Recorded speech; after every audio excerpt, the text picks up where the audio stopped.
This is Scott Becker with the Becker Private Equity and Business Podcast. We're going to talk today about sort of maintaining fitness and health while on business trips or at conferences and so forth. Now, and we talk about this type of subject often because as, you know, whatever age you are, taking care of your physical and mental health is table stakes for doing everything else. And we, as you get a little bit older, we treat it more and more with focus because we have to, or we let it go and we get old in a hurry. So anyways, talk about what you do. And I was having conversations with a bunch of people out there at a conference. You know, some people run early in the morning. My colleague, Holly Buckley's organizing a thing at Barry's Boot Camp with Lance Armstrong at the healthcare private equity event that McGuire Woods sponsors.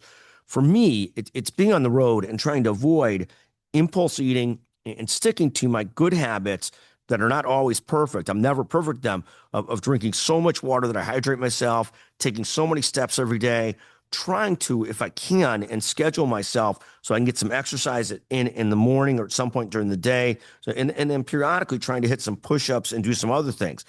We were talking to other colleagues. One's a regular, does jujitsu regularly, and trying to find a way to get to a class while he is here. Others do other types of fitness classes and trying to figure out if there's a way to work that into their schedules. But if not, falling back on the use of wearables and getting enough steps, trying not to overdo the coffee when you're going through too many meetings. For me, that's a real culprit, real kryptonite. I drink so much coffee, then I lose willpower late in the day and I eat everything that I could see. It's a scary type of thing.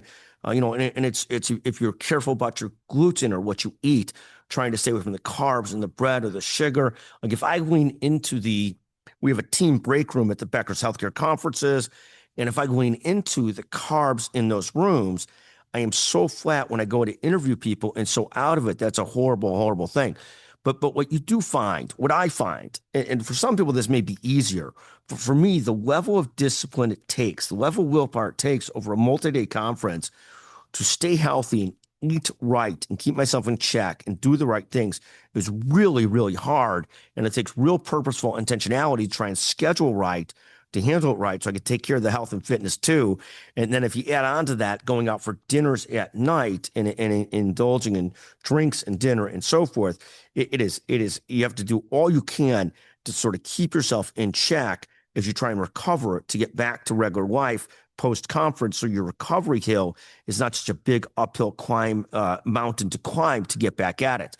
Again, I know this is sort of a bit of a rambling thought on keeping yourself healthy and fit while going to business conference, business events. It's top of mind for us because of the last 4 days we've been at the Becker's Healthcare 15th annual meeting at the Hyatt Regency in Chicago. And just the effort to stay away from coffee, to keep myself healthy is a real war, a real challenge.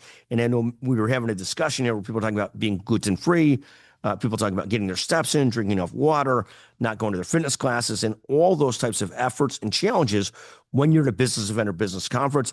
I'd love to hear your thoughts on how you handle these things. Some people are so good at it seems. Not me. I try my best, but I'm not great at it. Thank you for listening to the Becker Private Equity and Business Podcast. Thank you very, very much.